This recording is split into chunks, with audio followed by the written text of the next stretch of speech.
성남FC 후원금 의혹으로 검찰에 출석한 민주당 이재명 대표가 12시간 동안 조사를 받고 어젯밤 귀가했습니다. 국민의힘에서는 나경원 전 의원의 전당대회 출마 여부에 연일 관심이 집중되고 있는데요. 여러 가지 정치권 이슈들 짚어보겠습니다. 김행 국민의힘 비대위원, 김현정 더불어민주당 대변인 나오셨습니다. 어서 오시죠. 안녕하세요. 네, 일단 이재명 대표 조사 얘기부터 해보겠습니다. 12시간 정도 긴 시간 조사를 받고 나왔습니다. 짧게 입장을 밝히기도 했는데 일단 어떻게 보셨는지 들어볼까요? 네, 이제 구속 기소하냐, 그러니까 이제 체포영장 발부해서 구속하냐, 아니면 불구속 기소하냐, 둘 중에 하나만 남았다고 봅니다. 네, 그러면 네. 그 둘 중에 어느 쪽으로 검찰이 갈 거라고 보세요? 글쎄, 지난번에 이미 이제 체포영장 발부했을 적에 부결했었던 경험이 있지 않습니까? 네. 바로 얼마 전에. 그러니까 지금 방탄 국회 열어놨는데 그 체포영장 발부하면 또 이제 방탄해서 부결시키겠죠. 검찰도 고민이 깊을 것 같아요. 그래서 예단할 수는 없지만 불구속 기소로 가면 그것은 피할 수가 없죠. 다만 요것만 단독으로 불구속 기소를 갈지 네. 또는 지금 이제 여러 가지가 얽혀 있어요. 예를 들자면 대장동 사건, 또 김문기 씨 모른다고 했었던 선거법 위반, 허위사실 공표죄, 또 변호사법 위반, 마침 이제 쌍방울 전 회장, 김성태 전 회장이 체포되지 않았습니까? 그거 또 조카가 애인을 살해했는데 그것과 관련해서 데이트 폭력이다. 이렇게 폄하하는 바람에 그 유가족들이 또 고발한 것들이 있어요. 등등을 한꺼번에 묶어서 할 수도 있고요. 근데 이제 만약에 그렇게 간다면 계속해서 소환해야죠.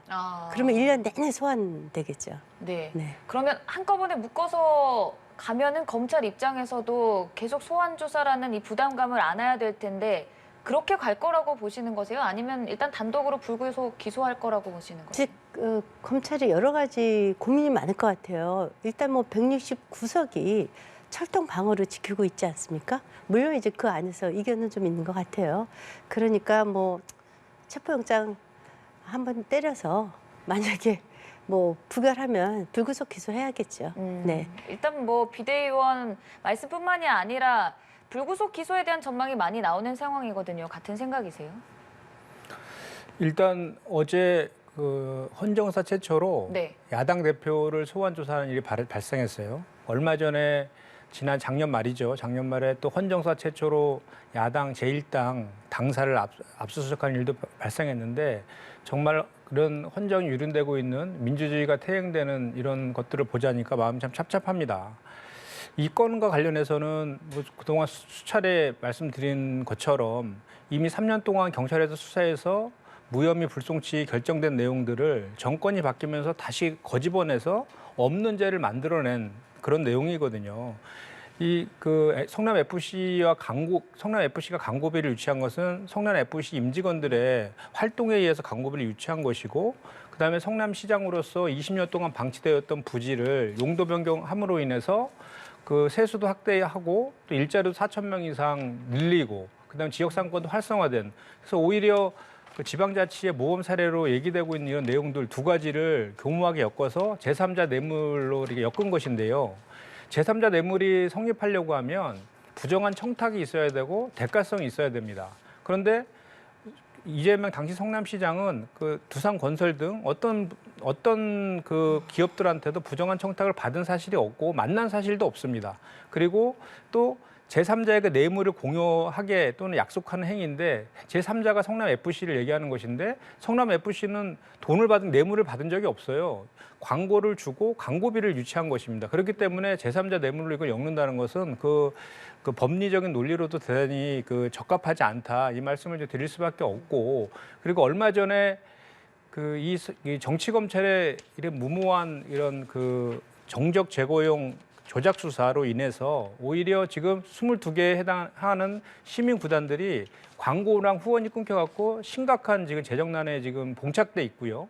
그리고 지방자치도 훼손되고 있고 적극 행정도 망가지는, 오히려 이렇게 지금 수사가 우리 행정을 망치고 있는 이런 사례들에 대해서 엊그저께 전국에 107명에 해당하는 전직 지자체장들이 이렇게 하면 지자체장들이 활동할 수 없다. 그래서 우리부터 소환하라. 이런 기자회견까지 한 이런 어처구니없는 일이 지금 이뤄진 거예요. 그래서 이거는 정말로 이게 만약에 지난 대선 때 0.73% 그리고 1,600만 표를 득표한 유력한 경쟁 후보였던, 그리고 지금은 제1야당의 대표가 이재명 대표이기 때문에 이렇게 먼지털이 수사를 하고 있다라고밖에 볼 수가 없는 겁니다. 그렇기 때문에 만약 이것이 이제는 뭐 이재명 대표도 어제 이제 스스로 말씀하셨지만 실제로 조사해 보니까 뭐 이렇게 검찰에서 제시한 자료 중에 납득할 만한 내용은 없다 이렇게 얘기를 하셨고, 결국은 이미 검찰에서 수사를 답정너식으로 기소할 것을 전제로 해서 한 수사이기 때문에 결국은 재판을 통해서 증거를 통해서 진실을 규명할 수밖에 없다, 이렇게 입장을 밝혔다, 이렇게 생각합니다. 네, 말씀처럼 이 대표가 조사 이후에 자신이 납득할 만한 자료는 없었다, 다시금 결백하다는 입장을 내비쳤었거든요. 네. 어저께 우리 대변인께서도 그 현장에 가셨어요? 네. 제가 그 TV에서 뵀어요. 네. 그걸 딱 보면서 제 그래도 파트너인데 저 자리에 안 가셨으면 다음 총선 때 괜찮았을 텐데 모토로 저 자리에 가셨을까 걱정이 정말 됐어요. 제가 좀 말씀드릴게요. 야당 대표가요. 7, 8가지 범죄 혐의로 검찰에 출석한 것은요. 대한민국 헌정사에 없었던 일입니다. 전 세계적으로도 유례를 찾을 수 없는 일이에요. 그것을 갖고 역으로 얘기하세요. 또 하나, 이거는 사건이 굉장히 간단해요. 집행기관인 시장의 업무에 속하는 인허가권을 미끼로 성남FC의 그 지원금 광고비를 불법 모금했냐 이거거든요. 그래서 이 사건 수사가 복잡하지 않고요. 인허가 서류만 확보하면 돼요. 그런데 이미 인허가 서류가 이재명 사인이 되어 있는 인허가 서류가 확보되어 있습니다. 그러면 제3자는 누구냐? 바로 성남FC입니다. FC가 이익을 본 거죠. 180억 정도의 광고비를 받았습니다. 그 과정이 이래요. 구체적으로 두산건설, 차병원, 또 네이버 등등 6개 업체로부터 받았는데요. 그 구체적으로 좀 볼까요? 어떤 혜택을 줬는지. 잘 아시다시피 두산건설은 1991년도에 병원 부지로 72억에 이것을 받습니다. 그리고 20년 동안 거기다 병원을 지으려니까 수익이 안 나오는 거예요. 그래서 20년 동안 흉물로 방치되어 있었어요. 그러니까 성남시에서 이것을 보기가 싫으니까 용도 변경이 불가하다는 통보를 하면서 동시에 성남시장이 21억 원의 이행 강제 부담금을 줍니다. 그게 언제냐? 2014년도예요. 그러니까 거의 그 25년 만에 흉물 방치되어 있었던 건 맞습니다. 그래서 21억 원의 부담금까지 부여했어요. 그리고 나서 불과 한 달 후에 두산에게 후원금 검토, 즉 광고비죠. 공문을 보냅니다. 한 달 만에. 그러고 나서 11월 12일 열흘 만에 성과급 지급 계획서를 만들어서 여기서 구단주 이재명 당시 성남시장한테 줘서 최종 결재까지 받습니다. 그래서 그 결과로 불과 한 달 반 만에 21억 원의 이행 강제 부담금을 부여하고 불과 한 달 반 만에 어떤 일이 생겼냐. 용도를 변경해 줍니다. 병원 시설에서 업무용 시설로 상업용지로 바뀐 거죠. 병원 용지가 상업용지로 바뀌면 그래서 그 땅값이 조 단위로 올라갑니다. 그리고 용적률이요 250%에서 670%로 오릅니다. 상상할 수 없는 거죠. 층수가 7층에서 27층으로 바뀝니다. 기부 체납해야 되거든요. 15%의 기부 체납을 10%로 낮춰주는 특혜를 줍니다. 그래서 지금 당시에 두산건설에서 얻은 수익이 6,200억이래요.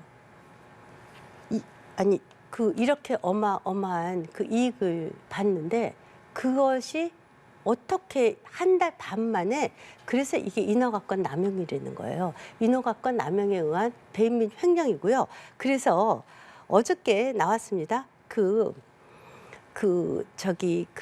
이제 진술을 거부했지만 네. 그 당시에 성남시에서 요구안이 요구한 거, 네이버에 요구한 거가 있었는데 네이버 측에서 그것을 제출했어요. 성남시에서 어떤 것을 요구했다. 이미 네이버라든가 두산건설이라든가 당시 여기에 그 관여에 있었던 팀장들은 다 지금 기소되어 있거든요.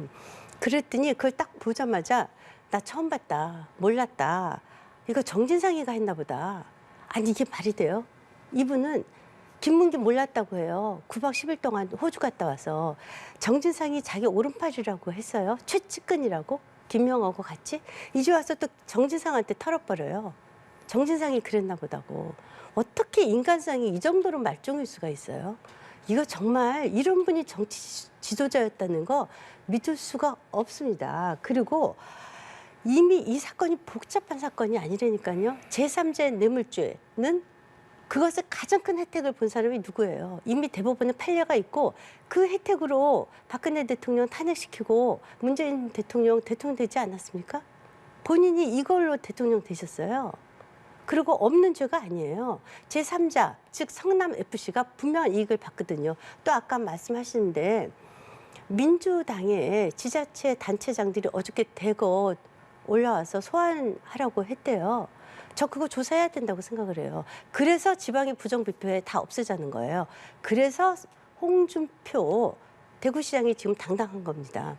경남FC 또 대구FC 하면서 일체의 특혜를 주지 않았다고 당당하게 말씀하시지 않습니까? 왜냐? 본인은 검사에서 이것이 제3자 뇌물법으로 걸리는 것을 알았기 때문에 안 줬다고 하지 않습니까? 그래서 저는 어저께 마침 다 오신 분들도 전부 다 소환 조사해서 지방 그 자치단체의 부정부패 완전히 뿌리 뽑아서 풀뿌리 민주주의 제대로 저는 잡는 아주 그런 기회가 됐으면 좋겠어요. 어저께 명단 좀 다 공개해 주세요. 너무 네. 무놀리고 사실관계 다 틀려가지고 제가 어디부터 반박을 해야 할지 모르겠는데 제가 한 가지씩 말씀하신 거를 한 네. 가지씩 네. 말씀드릴게요. 지금 그 이재명 당시 성남시장이 용도 변경 해준 그 인허가권이 남용한 게 횡령과 배임입니까?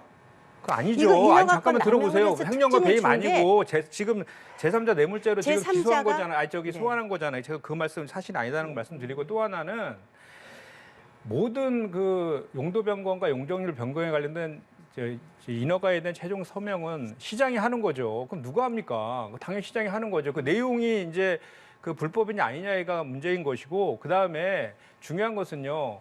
그 뭐 네이버도 좀 전에 말씀하시고 두산건설도 얘기하셨는데 그 뭐 이렇게 문서가 왔다라고 해요. 그 저 기업에서 성남시로 그거 민원 제기한 거지. 아니 부정한 청탁을 문서로 합니까? 아니 나 이거 이렇게 부정한 청탁한다고 문서로 근거 남기면서 하는 부정한 청탁은 제가 듣도 보지도 못했고요. 그 다음에 조금 전에 말씀하신 그 네이버 건 있죠. 네이버 건도 조선일보에서 단독 기사난 거예요, 그죠? 네네. 그 어떻게 합니까, 조선일보에서?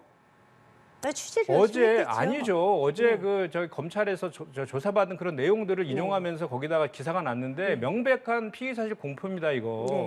네. 검찰에서 자꾸 이렇게 공무상 그 저기 공무상의 그 직무를 하다가 취득한 비밀 같은 걸 누설하면 범죄 행위거든요. 네. 그래서 지난번에도 계속 되풀이되는 검찰발 피의 사실 공포에 대해서 우리 민주당에서 고발까지 했는데 수사도 아직 진행도 안 하고 있거든요. 이 건도 똑같은 건이에요. 이렇게 제1야당의 헌정사상 처음으로 그 대표를 소환해서 수사하는 것까지도 이렇게 피의사실 공포해갖고 국민들로 하여금 예단을 갖게 하고 재판에 영향을 미치려는 이러한 가장 법치를 지켜야 되는 검찰에서 오히려 이렇게 범죄 행위는 피의사실 공포를 하면서 수사를 하고 있는 이것이 바로 민주주의가 퇴행하고 있는 그 현장이라고 제가 아까도 그 말씀드린 겁니다. 그리고 그 107명의 전직 지자체장들이 얘기한 것은요. 본인들 수사하세요. 수사하고 좋겠어요. 지금 현재 네. 있는 있는지. 모든 국민의힘 지자체장들 같이 다 그럼요, 소환해서 그럼요. 수사하시고요. 네, 그럼요. 뭐 4년 동안 160억을 6개 기업으로부터 광고비를 유치한 것이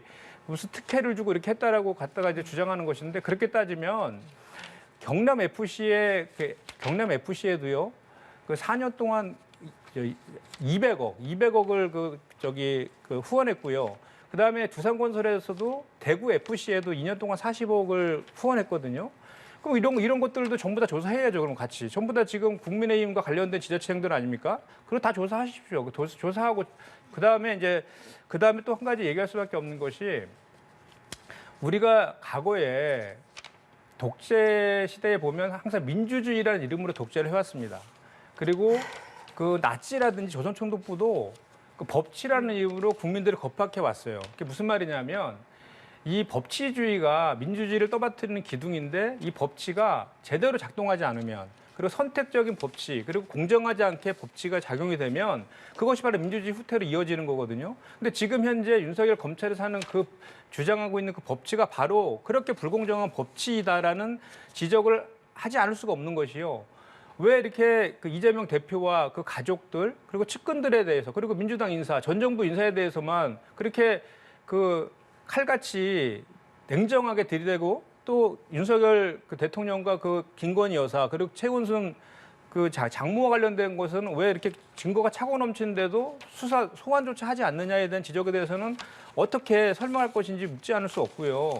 그리고 이것이 그렇습니다. 우리 과거에도 우리가 이제 그런 사례들이 있어요. 그러니까 검찰도 수사하다 보면 실수를 할 수 있어요. 근데 검찰이 과거에 그 이제 그 수사라든지 이런 거를 갖다가 조작한 사례들이 몇 가지 사례들이 있죠. 그래서 보면은 그 김대중 대통령 같은 경우도 내란음모 사건으로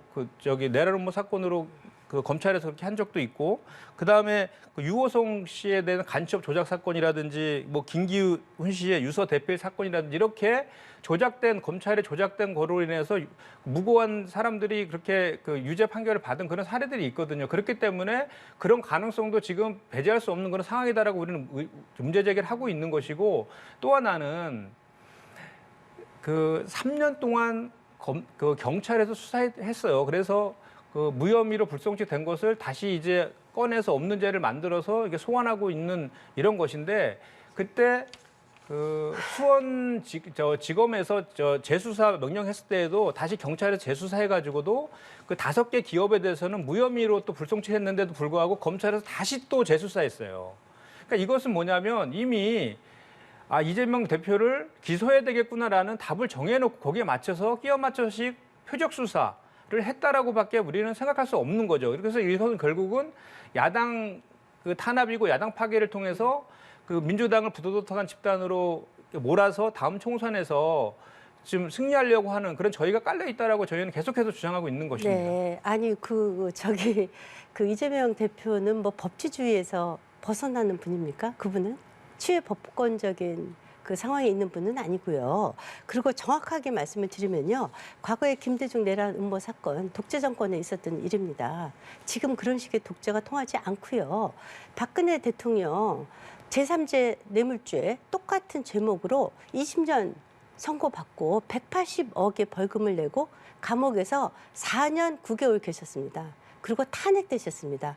그때 박근혜 대통령의 숟가락 하나까지도 전부 다 정말 그 청와대 그 안에 숟가락 하나까지 다 보도했어요. 그때 기억 안 나세요? 그때 어떻게 했는지 아세요? 누가 수사했습니까? 그러니까 지금 정확하게 수사하고 있지 누가 않습니까? 수사했어요, 그래서 그거? 윤석열 대통령이 수사했죠. 그래서 지금 잘 아시겠죠. 그래서 자 보세요. 정확하게 하나 말씀드릴게요. 지금 무혐의 된 적 한 번도 없습니다. 분당 경찰서에서 불송치했어요. 불송치는 무혐의가 아닙니다. 그런데 무혐의 내렸다고 거짓말해요. 경찰에서 무혐의 불송치한 거죠.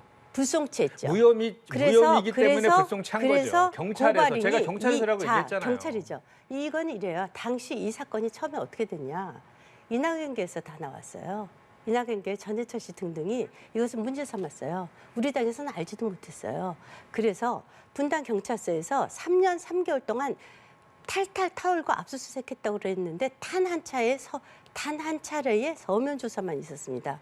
서면 조사는요, 일반 사람들은 꿈도 못 꾸는 조사예요. 그것은 대통령급만 가능한 것이 서면 조사입니다.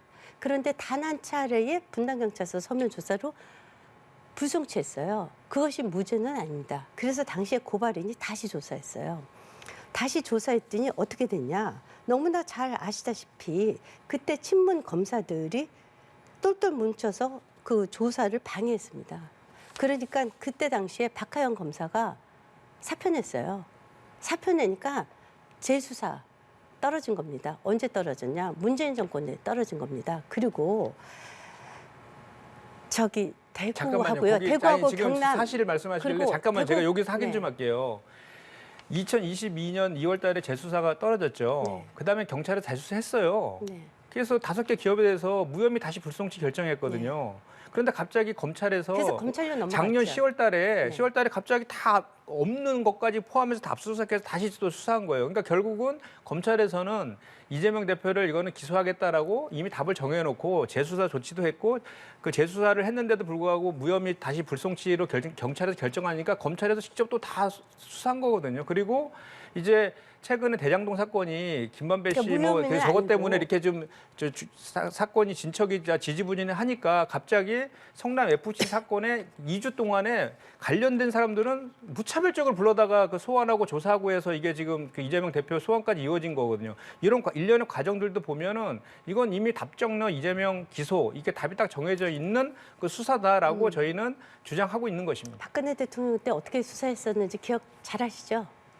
이것보다 더 털었습니다. 그리고 또 하나 자 보세요. 180억의 광고비가 불법으로 모금이 됐는데 160억입니다. 185억이에요, 정확히. 160억이에요. 유동규 나무기 푸른 미래 프로젝트에서 여기서도 성남 FC에 5억을 전달했습니다. 6개 기업 말고요. 그런데 그러고 나서 유동규 남용이 그 만든 푸른 미래 프로젝트에서 그 직후에 성남시 위례 신도시 사업자로 선정이 됩니다. 그리고 네이버는 더 웃겨요. 네이버는 어떠냐. 우회적으로 지원을 했죠. 희망살림이라는 시민단체가 있습니다. 대표가 누구냐. 김어준 씨 처남이에요. 정말 웃기지 않아요? 안태현 청와대 비서관. 이 사람한테 40억, 네이버가 이 사람이 관련되는 주빌리에 40억을 편법 우회 지원합니다. 그럼 그래서 제가- 1억이 아니, 그러니까 그래서 1억이 그런 사례들은 이미 다 지금 알려져 있고 네, 언론에도 많이 그래서 나 있기 1억이 때문에 그럼 제가 한 가지만 여쭤볼게요. 그럼 좀 전에 말씀하신 그렇게 20년 동안 방치되어 있던 병원 부지를 용도 변경해서 일자리나 뭐 또는 세수나 이런 걸 확대시킨 그런 것 그리고 성남 FC가 그 지역의 기업들한테 광고받은 것이 누구한테 도움이 된 것입니까? 그래서 성남 FC가 바로 제3자라는 거 아니에요. 제3자한테 도움을 줬으니까. 성남 FC가 누구죠? 그래서 성남 FC의 구단주가 이재명 당시 성남시장 그럼 아니에요. 이재명 지사가 지금 혜택을 받다는 이재명 거예요? 성남시장은 그것으로 인해서 어마어마한 광고를 송출을 했고요. 어마어마하게 아니 많이. 그 시민의 세금으로 정치적 운영되는 구단이잖아요. 구단에만 거기에 간 광고가 것이 들어왔으면 아니고. 시민의 세금이 절약되는 거 아닙니까? 그래서 자꾸 이제 저 자, 정부 여당에서 저기- 자꾸 얘기하는 게 미르재단 자꾸 예시하면서 말씀하시던데 네. 미르재단은 실질적으로 최서훈 씨가 실질적으로 운영하는 곳이었고 실제로 그 삼성의 이재용 부회장이라든지 롯데의 신격구 회장을 박근혜 전 대통령이 청와대로 불러서 후원 좀 해달라고 이렇게 청탁을 대놓고 했잖아요. 근데 이거는 그런 거 전혀 사실이 틀리다는 거죠. 성남 FC는 시민 구단인데다가 이재명 전 지사는 그 관련 기업들의 누구도 불러다가 그런 청탁을 한 적이 없다는 거예요. 그 차이가 명백히 있다는 말씀을 계속해서 드리는 건데 결국은 제가 말씀드릴게요. 결국은 지금 이미 검찰은 정해놨잖아요, 답을. 그래서 재판에서 결국은 이거를 다툴 수밖에 없다라고 이재명 대표도 스스로 말씀하고 있는 거예요. 그리고 있잖아요. 아까 저희 그 민주당 그 의원들이랑 이렇게 당직자들이 거기 그 지청에 같이 나간 거에 대해서 비판하셨는데 그거는 좀 당연히 그거는 그렇게 하는 게 인지상정 아닌가요? 아니요. 그 국민의힘은 당대표 나가면은 저희는 그 의원들 안 나갑니까? 저희는 그렇게 안 해요. 이게 왜 저희는 그러냐면 박근혜 저희가 대통령 이거 나간 것은 탄핵장의 제가 다 그 정확히 이제 팩트에 대해서 팩트이기 때문에 제가 말씀드리는 겁니다. 이재명 당대표는 혼자 나가신다고 하셨고요. 의원들이 2심 전심으로 나간 건데요. 이것을 나간 이유는 이것입니다. 이것이 이재명 개인이 아니라 이재명이 우리 당의 당대표이고 또 유력한 지난 차기 대선 때의 유력한 우리 후보이고 또 앞으로 차기 대선에 유력한 후보이기 때문에 저희 의원들이 20전신 나간 것이고요. 그건 어떻게 보면 그게 오히려 더 맞지. 만약에 예를 들어서 그러면 안 나가고 이재명 대표 혼자 나갔으면 당에서 또 당이 다 균열되고 다 분열돼가지고 결국은 이렇게 이재명 대표를 버렸구나라고 또 비판하실 거 아닙니까? 아니에요. 그 민주당은 오히려 저는 국민의힘에서 부러워해서 하시는 얘기 같아요. 민주당이 1955년에 만들어진 정당이 이렇게 무너진다는 것이 답답하고요. 자, 친명계에서도 가지 않은 사람들이 있습니다. 아까 제가 제 말을 끊었는데요. 성남 FC가 네이버 연결 후 이건 말씀 안 드릴 수가 없어요. 40억을 희망살림에 줍니다. 그중에 그 사람 공동대표 체제예요. 한 사람은 안태현 청와대 비서관, 김어준 씨 처남입니다. 한 사람은 이현욱 사장, 전 경기 주택공사 사장이죠. 이 사람이 누구냐? 김병수 댓글 사건 고발한 사람입니다. 당시 민주당의 지탈위원회에 최민희 씨 밑에 있었던 사람이에요. 이 사람이 고발했습니다. 이것은 전부 다 이낙연계와 이재명계의 싸움이에요. 싸움 과정 중에서 터졌고 재수사, 재고발도 다 그쪽에서 했습니다. 그리고 당시 친문계 검사들이 그때 뭐 박은정 씨, 뭐 김호수 씨가 이거 막으려고 쌩 난리쳤는데 결국 안 된 거 아닙니까? 그래서 지금 조사가 이루어져 있고요. 자, 성남FC 말씀드릴게요. 성남FC는 곽선우 씨가 대표예요. 그런데 이재명 씨가 2015년 2월 또 3월 그때 당시 증언들에 따르면 성남FC 운영은 내가 정진상한테 다 맡겼으니까 정진상한테 의논해라. 이렇게 업주들한테 얘기를 했던 진술이 나오고 있어요.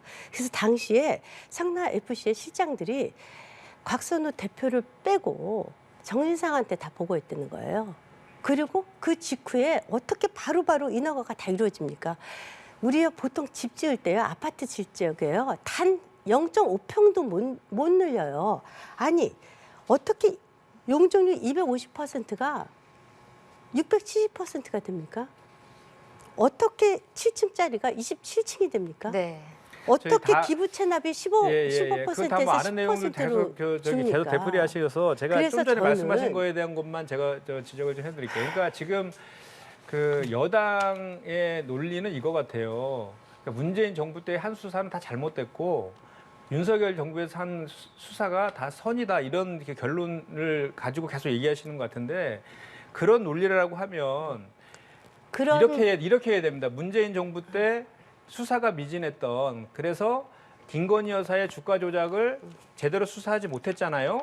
그런데 지금 윤석열 정부로 바뀐 다음에 법원에서 공판 검사에 의해서 주가 조작에 가담한 정황이 명확히 드러났죠. 그거는 왜 수사 안 합니까? 그래서 그것도 제가 해야지 이제 그거 공정한 말씀드릴게요. 검찰이라는 얘기가 들을 수 자. 있는 거고요. 그 다음에 정치 검찰의 문제는 하루 이틀의 문제가 아닙니다. 아까 좀 전에 자꾸 박근혜 전 대통령 얘기하셨는데 그 수사한 게 윤석열 대통령인 건 네. 아시죠? 그래서 그리고 탄핵됐죠. 지금 현재 이문정 네. 검사 있죠. 네, 네. 이문정 검사가 방송에서 이렇게 얘기했어요. 만약에 윤석열 대통령이 안 되고 이재명 대통령이 됐으면 아마 지금 그 정치 검찰들은 도이치모터스 주가 조작 사건들만 영혼을 바쳐서 탈탈 털고 있을 것이다. 이렇게 얘기를 했습니다. 지금 현재 검찰에서 일하는 현직 검사가요. 이것이 현재 지금 정치 검찰들의 모습들을 확인시켜 주는 거 아니냐 이런 측면에서 좀 씁쓸하기도 합니다. 네. 자, 요거 말씀드릴게요. 이문정 검사 유튜브에 보시면 유시민 씨하고 대담한 게 있더라고요. 꿈이 검찰총장이라고. 농담 비슷하게 얘기했더니 이거 대서특필 되겠다고. 이분이 꿈이 검찰총장이셨나 봐요. 상당한 정치 검사죠. 자, 도이치모터스 사건 말씀드리겠습니다. 윤석열 대통령 장모 그 건은 지금 1심에서 벌금형이 때려진 것으로 알고 있습니다. 2019년 8월 27일이 어떤 날이냐? 굉장히 중요한 날이에요. 잘 모르시죠? 그날이 어떤 날이냐면 조국 법무부 장관 후보자의 의혹이 터져서 압수수색한 날입니다. 이때부터 윤석열 당시 검찰총장과 그 문재인 대통령이 어긋나죠. 추미애 장관이 못 잡아먹어서 난리가 난 날이죠. 그때부터 지금 대통령이 취임하시기 직전 날까지 2022년 5월 9일까지 무려 2년 10개월 동안 탈탈이 뒤졌습니다. 제가요 그 말씀을 하도 하셔갖고 날짜를 찾았어요. 아니 2년 10개월 동안 그러니까 왜 구속을 못했어요? 그러니까 말씀하신 것처럼 네. 탈탈 털었는데도 제대로 수사 못했잖아요. 근데 그럼 지금 그때- 윤석열 정부 바뀌어갖고 재판정에서 명확한 증거가 나타났잖아요. 그럼 어떻게 해야 됩니까? 공정한 검찰은요? 아니 그래서 탈탈 털었으니까 그거는 또 문재인 정부에 아니죠, 탈탈 털어서 아니죠. 잘했으니까 거기서 끝내야 돼요. 아니 그게 아니라 그래서 재수사하셔야죠. 지금 소환하셔야죠. 도이치모터스 사건도 지금 계속 수사가 진행 중이고요. 뭘 수사를 하고 있습니까 지금? 아니 지금도 계속 지금 진행하고 있고 뭘 진행하고 있어요? 공소시효가 작년 참 12월 끝났어요. 안 끝났어요. 공소시효가. 지금 그리고 자 저기 보세요. 많은 의혹 제기하는 게 뭐냐면 지금 도이치모터스의 그 주범인 권오수 대표의 선고 일자가 2월 10일이에요. 네. 2월 10일 날 거기에서 이제 김건희 여사랑 포괄 일자를 엮으면 공소시효가 다시 이제 10년이 살아나거든요. 그거를 보고 지금 일부러 그 수사를 지연시키고 있다라는 합리적 의혹이 훨씬 더 지금 크게 대두되고 지금- 있는 상황이에요. 근데 왜 소환 안 합니까? 아니, 아까 이재명 대표는 지난번에 그 서면 조사 받은 거를 대통령급에 받는 그렇죠. 네. 특혜라고 봤는데 왜 김건희 여사는 그 흔한 서면 그렇게 말씀한 특혜라는 네. 서면 조사조차 안 합니까? 참- 아니 그건 아직 진행 중이고요. 뭘 자, 진행 보세요. 중이에요? 자, 그 지금 말씀드린 권오수 씨에 대해서 사건 어떤 식으로 결론이 나겠죠. 네. 자 보세요. 그때 당시에 그 추미애, 박범계, 짧게 김호수 말씀, 네. 잡으려고 네. 쌩 난리쳤었는데 그때 잡지 왜 못 잡았어요? 그래서 지금 불행하게도 대한민국의 대통령이 이재명 씨가 됐을 거예요. 네. 그럼 대한민국 망했겠죠. 참. 자 보세요. 제가 정말 답답한 것이 아니 죄를 졌으면 벌을 받을 생각을 안 하고 아니 박근혜 대통령 왜 구속했어요? 왜 탄핵시켰어요? 알겠습니다. 그런 논리면 무죄 추정의 원칙입니다. 네. 누가 네. 죄를 그래서 죄가 확정이 수사하자는 됐으니까 거 그렇게 아니에요. 공개 방송에서 말씀하시는데 아니, 그래서 그분 말씀처럼 참 여야 공방이 계속되는 근데- 부분인 것 같은데요. 근데 사실 이것을 이렇게 오래 민주당 얘기할 얘기를 많이 필요가 않습니까? 없는 게 네. 이미 답정료가 아니라요. 범죄의 혐의가 이미 지금 두산건설 또 그 네. 지금 당시 그러니까 공무원들이 재판에서 다 다투시죠. 기소되어 있습니다. 네, 재판 네, 어차피 일단 기소할 조사는 거잖아요. 12시간 그래서 정도. 재판에서 다루니까 제발 소환하면 소환이나 좀 응해 주시면 좋겠어요. 네, 안 밖에 알겠습니다. 안 했습니까? 하시고. 다 했잖아요. 네. 소환. 지난번에 네. 안 하셨죠. 언제 안 했어요? 네, 지난번에 이제 한 번 안 또 하셨죠. 거짓말 조사 하시네. 이후에 아, 검찰이 어떤 대응을 내놓을지 조금 더 지켜보도록 하고요. 국민의힘 네. 상황 얘기 나눠보도록 하겠습니다. 3월 8일 전당대회 앞두고 벌써부터 여러 가지 말들이 나오고 있는데 일단 나경원 전 의원이 저출산 고령화위원회 부위원장직을 내려놓았습니다. 이걸 두고 출마 시그널이냐 아니면 불출마하는 거냐 좀 전망이 엇갈리거든요. 어떤 부분이라고 생각하세요? 아니, 그녀의 마음을 누가 알겠어요? 네. 네. 예측을 좀 해본다면 그래도 글쎄. 당내 좀 얘기 없습니까? 저는 사실 요 문제와 관련해서는 제가 이제 비대위원이지 않습니까? 네. 그래서 이 전당대회를 관리 감독해야 되는 심판의 위치에 있어요. 네. 그래서 나와라 나오지 말아라 또는 뭐 어떤 예단을 하긴 굉장히 아. 어려운 위치입니다. 당의 뭐 분위기도 지금 뭐 없습니까? 근데 그 당의 분위기는 굉장히 엇갈리는 것 같아요. 아 그래요? 언론 보도도 네. 어떤 언론에서는 불출마다, 어떤 언론에서는 출마다 이렇게 나오고 설 전이니까 설 전에 이제 발표를 하시겠다고 하니까 거짓 분명을 하시겠죠. 네. 그녀의 마음은 모른다라는 말씀을 해주셨는데 바깥에서 보기에는 어떤 선택하실 거라고 보세요? 저는 당연히 이제 나가야 된다라고 생각하는데요. 왜냐하면 그 윤석열 대통령께서 사석에서 한 얘기 때문에 전당대 룰까지 다 바꿨잖아요. 7대3에서 당신 100%로 이렇게 바꿔놨지 않습니까? 근데 당심에서 30% 이상의 지지를 받는 후보가 있는데 안 나가면 그게 더 이상한 거 아닙니까? 그러면 그 윤심에도 반하는 거죠. 장제원 의원께서 얼마 전에 그런 얘기 했잖아요. 윤심이 당심이고 당심이 민심이다 이런 얘기했는데 저는 그래서 그때 깜짝 놀랐거든요. 그 윤심이 민심이면 그 절대 군주인 거냐 내가 이렇게 좀 우스갯소리로 얘기했었는데 지금 딜레마는 윤심은 김기현이고 당심은 나경원이고 민심은 유승민이라는 거예요. 아하. 그러니까 세 개가 다 지금 다 엉켜버렸죠. 그래서 이거를 이제 정리해가는 과정인데 그래서 이제 김기현 이제 후보 쪽으로 이제 정리하는 그런 과정 속에서 갑자기 나경원 변수가 나온 거죠. 네. 그래서 그 김장 연대도 그렇고 저 권성동 불출마도 그렇고 그렇게까지 갔는데 이제 나경원 그 전 의원이 이제 30% 이상 득표를 하면서 이제 그 출마 쪽으로 마음을 이제 굳혀가는 그런 과정 속에서 저출산 고령사회 그 부위원장으로 해서 회의석상 한 얘기를 가지고 세게 또 찍어 누른 거죠. 그래서 지금 보면 이제 나경원 죽이기가 저 들어갔다. 이준석에 이어서 나경원 죽이기 들어갔다. 이런 얘기들이 한간에 이제 많이 도는 이유가 이 당대표 선거를 하려면 저도 뭐 지역위원장이기 때문에 잘 아는데 그 당대표 후보들이 선거운동 하려면 지역의 각 그 지역위원회를 이렇게 다니면서 선거운동을 많이 하거든요. 시도당도 네. 많이 다니고. 근데 엊그저께 있었던 그 제주도당에서 강의 초청이 있었는데 그거를 취소를 했어요. 그 취소를 보니까 나경원 전 의원이 한 것이 아니라 도당 쪽에서 했다 그러더라고요. 그러니까 벌써부터 무언에 그런 압력이 들어오는 거죠. 그러면 그리고 또 과거에 나경원 전 의원이 당대표에서 출마했을 때랑 과거에 서울시장 출마했을 때 그 캠프에서 같이 했던 분들이 그 지금 다 떠나셨대요, 많이. 그러니까 주변에 이제 나경원 의원 쪽에서 떠나고 있는 거니까 보이지 않는 압력들이 막 이제 작용하고 있다. 저는 이렇게 보고 있는 건데 네. 그럼에도 불구하고 이것이 정말 뭐 겉으로는 계속 아니라고 하시지만 뭐 국민들이나 이렇게 봤을 때는 전부 다 윤석열 대통령의 의중대로 다 이렇게 하나하나 이렇게 수렴돼 가고 있다라고 합리적인 의심을 하고 있는 그런 상황이라서 이렇게 할 바에 차라리 그냥 윤석열 대통령이 당원 당규 바꿔서 과거처럼 그냥 당대표도 겸직하고 이렇게 하는 게 차라리 또 솔직한 거 아닌가 이런 얘기들까지 나와요. 그래서 저는 어쨌든 나경원 제가 사실은 국민의힘 당대표 선거에 있어서 오히려 나경원 전 의원이 되면은 우리 민주당한테는 오히려 좀 약간 불리한 측면이 좀 있는데 왜냐하면 왜요? 수도권에서 소구력이 있잖아요. 그리고 나경원 전 의원이 그 전에 원내대표도 하고 또 서울시장 선거도 나오고 네. 또 사선 의원이고 당대표 선거할 때도 이준석 대표는 당심에서는 이겼었거든요. 그래서 나름대로 그 인지도라든지 이런 것들이 있기 때문에 그 중도층에 대한 소구력이 좀 있을 수 있다고 저희는 판단하거든요. 그런 측면에서 보면 차기 총선에서 우리한테 좀 불리할 후보일 수도 있음에도 불구하고 그런데 이 정치라는 것이 본인이 30% 이상이 본인이 압도적으로 지지하고 있는 상황에서 정치인이 그리고 또 나경원 전 의원 같은 경우는 꿈도 크신 정치인으로 잘 알고 있는데 여기서 이걸 포기한다고 하면 이미 저출산 고령사회 부위원장에서 사의를 지금 표명한 상황이면 본인이 갈 데가 없는 거예요. 그럼 정치적인 생명도 끝나버리는 그런 것이 될 것이기 때문에 그런 차원에서도 출마를 해야 된다고 저는 생각을 하고 또 부당하잖아요.